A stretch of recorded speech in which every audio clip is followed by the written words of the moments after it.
안녕하세요. 평생피부과 동물병원 박정모 원장입니다.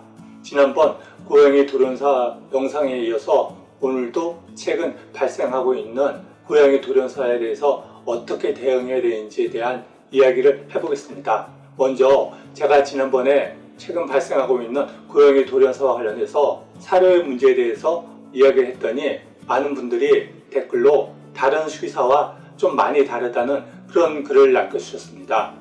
그 부분에 대해서 이야기를 간단하게 하고 넘어가는 게 이후의 이 이야기에 대해서 제가 왜 이런 얘기를 하는지 이해하는 데 도움이 됐을 것 같아서 제 소개를 간단하게 해드리겠습니다. 저는 동물병원에서 반려동물 진료를 하고 있지만 저의 기본적인 관심사는 모든 생명이 어떻게 같이 살아갈 수 있는 문화를 만들 수 있을까, 그것에 대한 고민입니다. 그래서 보통 다른 수의사분들은 대학원에서 수의학으로 석사나 박사를 전공하지만 저 같은 경우는 생명윤리 쪽으로 석사와 박사 학위를 받았습니다. 그래서 국내에서 유일하게 수의사이면서 생명윤리학 박사입니다. 저의 기본적인 관심은 생명을 대하는 태도로서 바람직한 것인가 하는 것입니다. 그러한 관심 속에서 이 오른쪽에 보이는 여러 책들을 저수를 했습니다. 그런 맥락에서 지금 돌연사와 관련돼서 여러 가지 것들이 문제라고 생각되고 또 뭔가 피해자분들에게 도움이 될까 해서 이 영상을 촬영합니다. 그러면 본론으로 들어가 보겠습니다. 고양이 원인불명 돌연사 원인과 대처법. 어제부로 최근 사태로 인해서 236마리 이상이 피해를 받고 있고 그 중에 88마리가 사망했다고 채널A 뉴스에서 발표했습니다. 이게 시간이 지나고 있기 때문에 점점 늘어날 것으로 보입니다. 이러한 문제를 해결하기 위해서는 무엇보다도 명확한 원인이 밝혀져야 합니다. 그래야지 이런 문제가 재발하는 것을 피할 수 있기 때문입니다.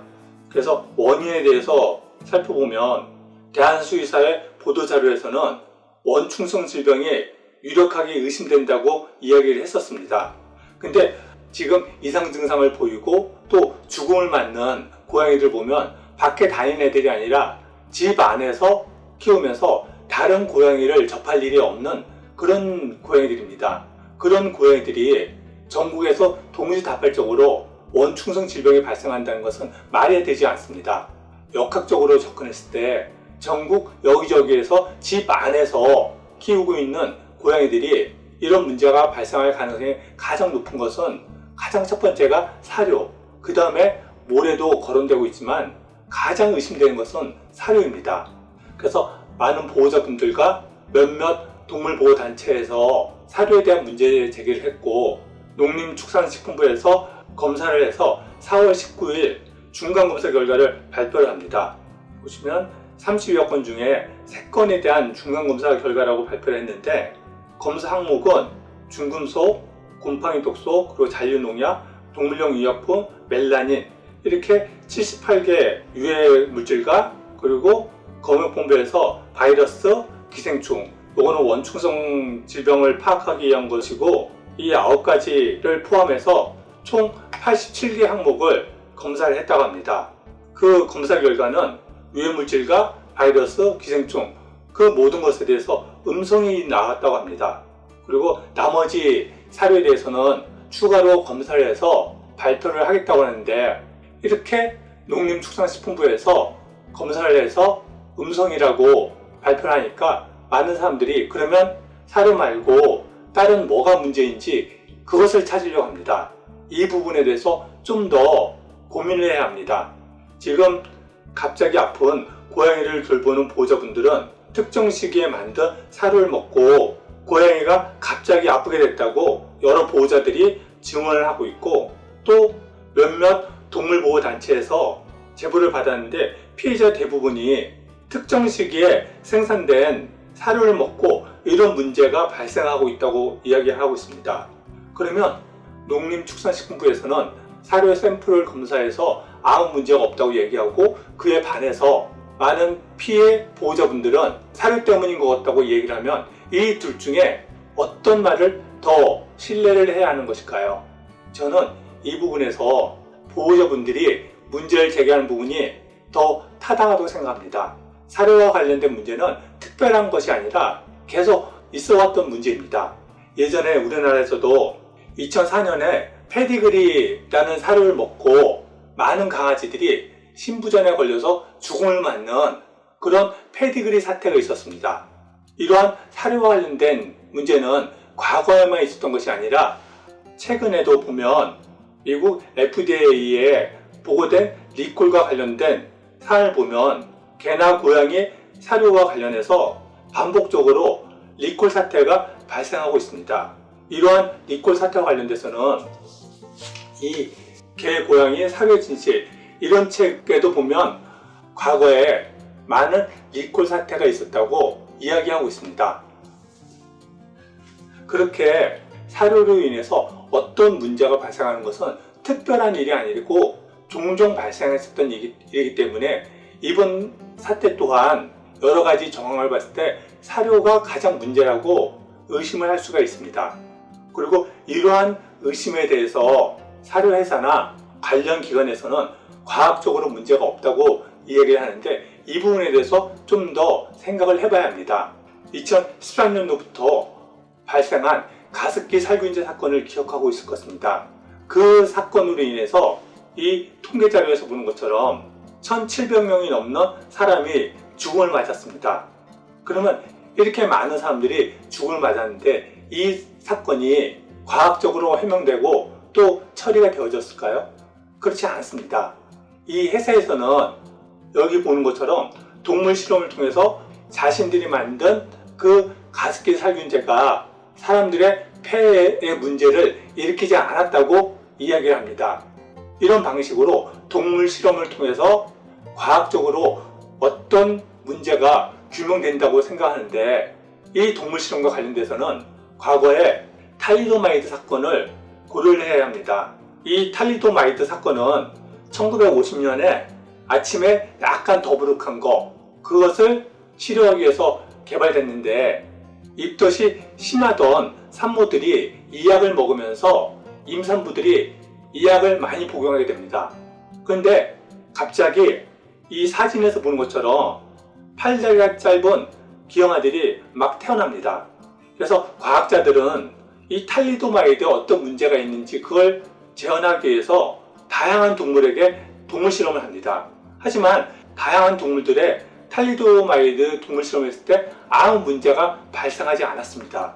그래서 탈리도마이드는 다시 시판이 허용되고 그리고 1962년까지 10,000명이 넘는 신생아들이 기형으로 태어납니다.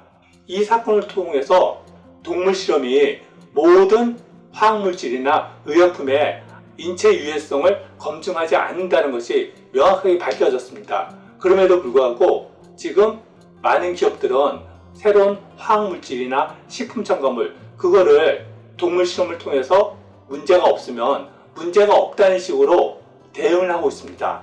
그래서 그렇게 많은 사람들이 죽었음에도 불구하고 이런 기업들은 살균제가 과학적으로 독성이 입증되지 않았다고 여전히 유해성을 부인하고 있습니다. 이 가습기 살균제와 관련된 논문을 잠깐 보면 사건의 핵심은 제품 제조 회사들이 제품 안전 및 소비자 안전에 대해 주 의무를 다하지 않았으며 피해가 알려진 이후에도 제조 회사들이 잘못을 시인하고 책임을 지려하지 않고 잘못은 감추고 증거를 은폐하려고 했다는 사실이라고 이 논문은 이야기를 하고 있습니다. 이러한 태도가 많은 사건에서 반복되고 있습니다. 그리고 지금 사람들은 이 사건의 원인을 농림축산식품부나 그런 국가기관이 명확하게 밝혀줄 것이라고 생각하는데 정말 그런 국가기관이 문제를 해결해 줄 것인가에 대해서 다시 생각해 봐야 합니다. 강릉에서 2년 전에 할머니가 차를 몰고 가다가 급발진 사고로 손자가 사망하는 사건을 기억하고 있을 것입니다. 그 가족들은 그 사건이 차량의 급발진 사고로 인해서 발생했다고 이야기하는데 그 차량을 만든 회사에서는 운전 부주의 때문에 발생한 사고라고 이야기하고 있습니다. 이거는 이 사건뿐만 아니라 급발진 사고들이 종종 발생하고 있는데 그 사건들이 모두 같은 방식으로 대응을 하고 있습니다. 그래서 강릉에서 발생한 그 사건의 가족들이 그 원인을 밝히기 위해서 그저께 같은 장소에서 같은 차량으로 재현을 해봤습니다. 그 재현을 통해서 그러한 급격히 차량 속도가 올라가는 것을 재현하지 못했다고 이야기하면서 이거는 운전자의 문제가 아니라 차량에 어떤 문제가 있다고 주장을 합니다. 근데 여기서 다시 한번 생각해 볼 거는 이러한 재현을 하기 위해서 경찰이 동원해서 교통을 통제하고 또 기록하고 그런 데 들어가는 수천만 원의 비용을 그 가족들이 부담을 했습니다. 이렇게 차량 급발진과 관련된 문제를 차량 제조사가 아니라 운전자가 증명하는 것이 바람직한 방식일까요? 그런데 정부의 관련 기관이나 법은 그런 식으로 되어 있습니다. 이렇게 많은 사람들이 죽음을 맞은 사건에 대해서 아직도 원인들이 밝혀지지 않고 있습니다. 이러한 사건뿐만 아니라 베트남 고엽제 후유증을 앓고 있는 많은 사람들이 있는데 이 고엽제로 피해를 받는 사람들이 그 피해를 보상받는데 무척이나 힘들었습니다. 그것은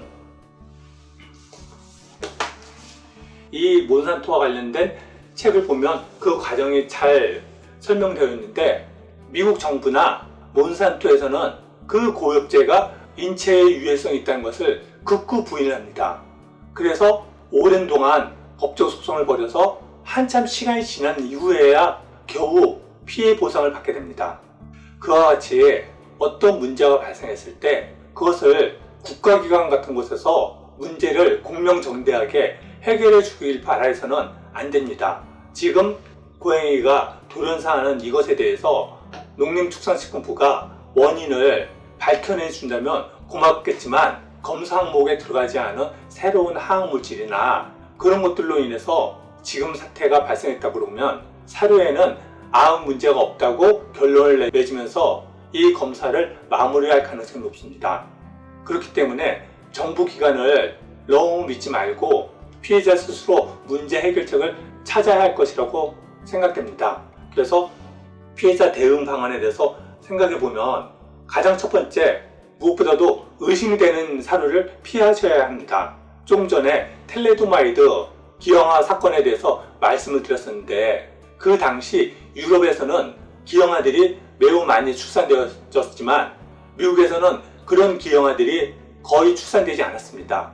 그 이유는 텔레도마이드가 기형아를 출산시킬 위험성이 있다는 그런 이야기들이 나오면서 유럽에서는 동물 실험을 하고 그 다음에 동물 실험 결과 별 문제가 없다고 확인되니까 다시 시판을 허용했지만 미국에서는 담당 공무원이 이거는 의심이 되기 때문에 수입을 할 수 없다고 금지를 시킵니다.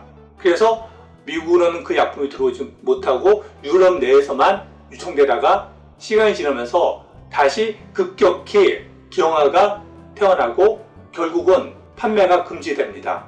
이와 같이 뭔가가 의심스럽다고 그러면 그것이 확실하게 밝혀지지 않았다고 하더라도 안전을 가장 먼저 생각해서 피하는 것이 최선의 방법입니다.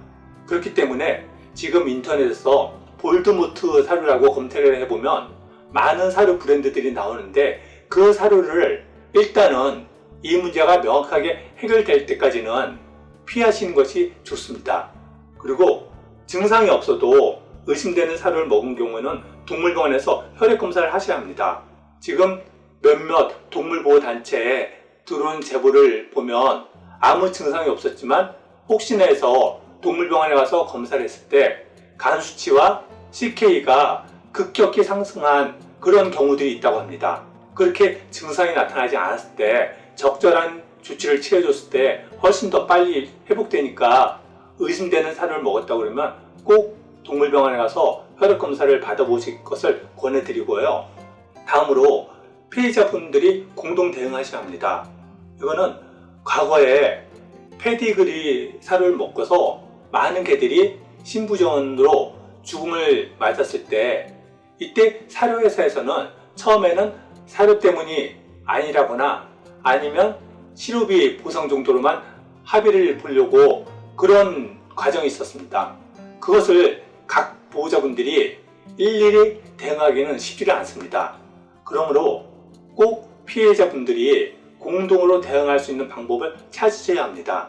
그러기 위해서 무엇보다도 먼저 카페와 같이 정보를 공유할 수 있는 그런 공간을 만들고, 다음으로 피해 사례를 수집하셔야 합니다.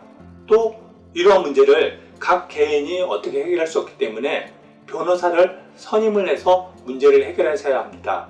특히 지금 문제가 되는 사료에 대해서 사료회사가 고소할 수 있다는 그런 두려움 때문에 문제가 된다고 생각하는 사료 브랜드조차 편하게 이야기하지 못하고 볼드모트 사료라거나 아니면 자음만 이야기하는 이런 상황을 해소를 시켜야 합니다.